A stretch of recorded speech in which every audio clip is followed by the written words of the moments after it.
Alev Kelter. Alev Kelter, you might have heard of her. She, in another hat I wear, is the executive director of the Alaska Sports Hall of Fame, and Alev was actually inducted into the Alaska Sports Hall of Fame this June. So my first chance to get to meet her, and it's a real thrill. But leading up to that, with every inductee, we have a writer like Beth Bragg or Doyle Woody or one of these kind of highly regarded journalists do a write-up on them, and then I ask them to kind of encapsulate their life in 3 to 5 bullet points that'll fit on their enshrinement portrait. And Beth Bragg came back to me with like 10 bullets. And I was like, we can't do that, Beth. And she's like, well, you try to weed that down to 3 to 5 bullets. And we kind of agreed that of all the inductees that have come into the Hall of Fame in 17 years, she has really the most career highlights. So let me just say very quickly, Alev is maybe one of the only athletes in the country that was a member of 3 different Team USAs. She was on the U.S. under 20 soccer team. She was on the U.S. women's hockey team. And of course now, after an illustrious athletic career, high school and then at the University of Wisconsin, playing 2 Division I sports, she then went on to even bigger things, and started her career on the USA rugby team, which she's the all-time leading women's scorer in American history.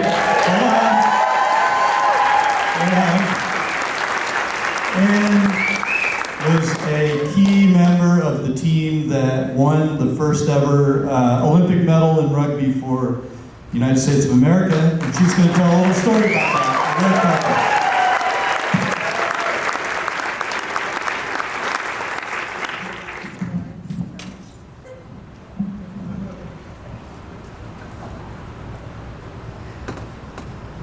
Before the cleats hit the pitch, before we're sweaty and bruised, and before somebody accidentally draws blood in a non-contact rugby drill, we begin with mindfulness. We sit in our team room in a circle, facing one another on chairs, our eyes closed, backs erect, our feet grounded. Our sports psychologist, Peter, has these 2 little bells that he rings 3 times before the session and 3 times after the session. Ding, ding, ding. Today we're going to work on an equanimity exercise. Equanimity is the emotional stability or composure under stress or strain. This is really important in rugby when you're trying to control your fight or flight. So in sequential order, I'd like you to repeat one of these sentences. May I accept the things I cannot change? May I be calm and composed? May I be balanced and at peace? May I be undisturbed by the coming and goings of things? Or may equanimity arise? Then, after we do that in sequential order, I want you to then share a spontaneous pith. So Naya says composure. Doyle says calmness. Steph says peace. I say undisturbed, although I'm not feeling undisturbed. I'm actually agitated, frustrated, confused. Why are we doing this? But Peter didn't care about our feelings. You see, Peter cared about the awareness of our feelings. Ding, ding, ding. Today we're going to do a social noting exercise called a social Thanksgiving. And I'm actually going to have you guys participate. I'm breaking for a second. I'm going to have you participate. I'm Peter. I'm going to ring these bells. And when you feel moved to gratitude, just say thank you. Okay? I have 15 seconds on this, Harlow, so. Okay. So when you say, everyone got it? Everyone with me? When you feel moved to gratitude, I don't want to say what you're grateful for, just say thank you, okay? Ding, ding, ding. Thank you. Thank you. Thank you. Thank you. Thank you. Ding, ding, ding. This exercise is crucial on a day like Tackle Tuesday, where combat and conditioning meet the infamous yak yard, or yes, every yard you want to yak. You see, Peter didn't care about our feelings. He cared about the awareness of our feelings. And the last one that we used to do is called May It Arise. And the it was substituted with our team values. And our team values were something really special to us because they weren't just handed down by the Olympic Committee or by our national governing body, USA Rugby. We decided our team values. And I remember spending hours and hours brainstorming, writing, rewriting our team values. Ding, ding, ding. Thank you. May love arise. Yes, thank you, thank you, thank you. Thank you, I didn't do that. Thank you. May love arise. May courage arise. May selflessness arise. May work ethic arise. May resilience arise. You see, these weren't just relaxation techniques, although early mornings I probably did fall asleep.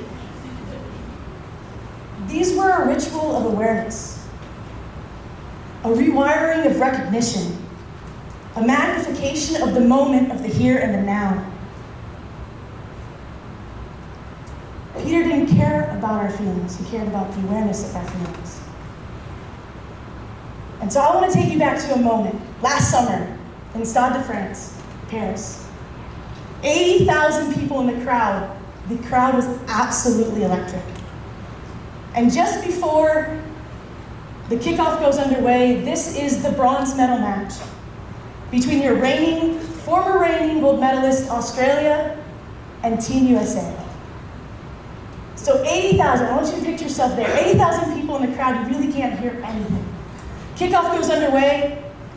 We kick the ball 10 meters. We miss our 10-meter kick. They knock the ball on. We have a scrum down in their half. The ball in rugby can't move forwards. It has to always go backwards. Well, unfortunately, one of our players passed the ball on forward. It's called a knock-on. Turnover to Australia. Australia plays a really fast-paced game. The ball is going from edge to edge, beautiful passing. It feels like they're just bouncing down the field. And of course, that last bounce, we break. We break under the sticks. They score 7-0. And right before halftime, and this is the sevens rendition, so it's 7 minutes at halftime and a 7-minute halftime. So right before halftime, we get a scrum in our defensive end, and I just remember this so vividly. We had my center, and I'm a prop, and these are kind of like maybe don't make sense, but a prop holds up the hooker who hooks the ball back to her scrum half, who then passes to the center, and in the backs, and your wingers score in the edge. Okay? So still doesn't make sense, and that's okay. And I still don't understand the game after 15 years. My center comes up to me, and some of you know Alona Mar. She comes up to me and she says, let's switch. So we are close to scoring a try, and we're about to have a scrum. And I'm in the scrum. I'm supposed to stabilize the scrum. That's my sole job. Stabilize the scrum, get the ball out to our speedsters, and they score. She comes over to me and she says, let's switch. I said, what do you mean switch? What do you mean? She says, I see the game, I see you, I believe in you. Let's switch. And I get it. And I was like, oh, she wants me to switch positions. She's gonna go into the scrum and stabilize the scrum, which she has done before. And I'm gonna go to the center position. And as that ball is passed from the scrum half into my hands, the ball oblong and light, the moment heavy. Peter didn't care about our feelings. Peter cared about our awareness of our feelings. And with that, I thought, may I be balanced and at peace. And I summoned my X factor, which was a sidestep and a defending stiff arm, and we scored a first try from Team USA under the uprights. Yes. 7-5 Australia. And in rugby, you have to convert your 2 points to get your 7, but you don't center it back into like American football, you don't center it. You kick your point from where you scored. So if you're a great defensive team and you push them out wide, you'll do your kick from out wide, which is a lot harder kick than scoring under the center of the uprights, and that's where you score. So I'm a little bit to the right of the uprights, and I remember dropping my head, going back to my process, and I just remember, may I be balanced and at peace. And I did my process. These words were like anchors dropping me back into the present moment. Did my process, did the kick, scored, that conversion, it's tied, 7-7. Yes.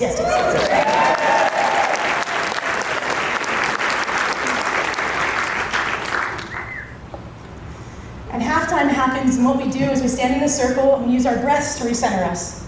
And this is scientifically proven. I don't know exactly all that, it's not my specialty, but your mammalian dive reflex helps your breathing, and it helps calm your heart rate down. So breathing in through your nose and exhaling out longer than your inhale, it's really helpful. And we do that, we don't close our eyes and think of our next thoughts and get lost and let our minds wander. We look at each other. We connect. And so we did that. We did 3 deep breaths, 3 exhales, and we connected. And we went into that second half, and we had an amazing first bit. And then Australia got a yellow card, which is a player and the sin bin. And they're there for 2 minutes. And when this is a 7-minute half, 2 minutes is a lot of time without your player. So we're building confidence, we're thinking about this. But again, Peter doesn't care how we feel. Peter cares about the awareness of our feelings. We know and are aware that we're getting excited, but not enough to keep them out. Australia scores in the far right corner. It's 12-7. Their kicker has to kick from the sideline. She misses it. It's still 12-7. We're down by 5. 2 minutes left in the game. In that 7-minute period, our coach makes a risky decision. She decides, I'm gonna just throw it out there. We're gonna put our speedsters in because they're down a player. We're gonna put our speedsters in and we're gonna go for it. We're gonna do it. And we're gonna tie this game up and we're gonna come back and we're gonna win. And so our speedsters go out there, and less than 5 seconds left in the game. And I think you guys should go back and watch this game, by the way. I can't only do it so much justice, but go back and watch this game. 5 minutes left in the freaking game. Our speedster, Ariana, passes to our other speedster, who's actually a very anxious human being. This is super important, it's all mental skills, right? She defends one defender, she ducks under another defender, pushes off another, and she breaks free. 5 seconds left in the game. The score is 12-7. She runs, and she ran and ran and ran, and she dove under the sticks into that try zone. It is tied 12-12.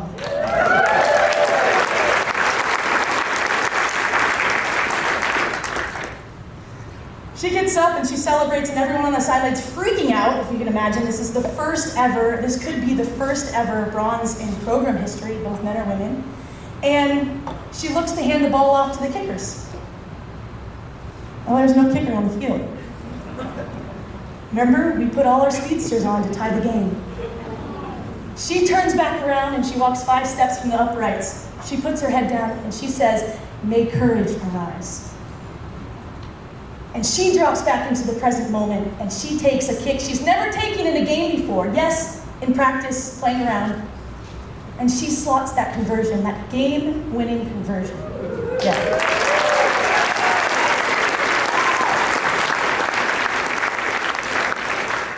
And after this, we are absolutely nuts. We're running towards each other, we're crying, we're sobbing. We have just, been a part of history. And we are ushered to this ginormous bell at the side of the field. And this long rope. And we're told that this is the victor's bell. And this bell is only rung by medal winners and will be hung after the renovations of Notre Dame. And that every time that those bells ring, our successes will be echoed. And that, I tell you, we didn't understand what we were doing, but when we walked up to that rope and we all grabbed a hold of it, we rang that bell, I tell you, way more than 3 days. I tell you, way more than 3 days. The scenes, pure elation. Our thoughts, thank you, thank you, thank you.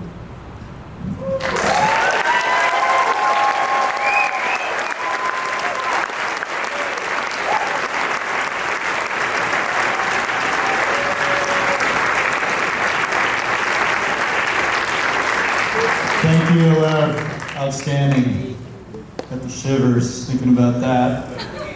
If you have not seen the highlights from that game, definitely YouTube it. It's great.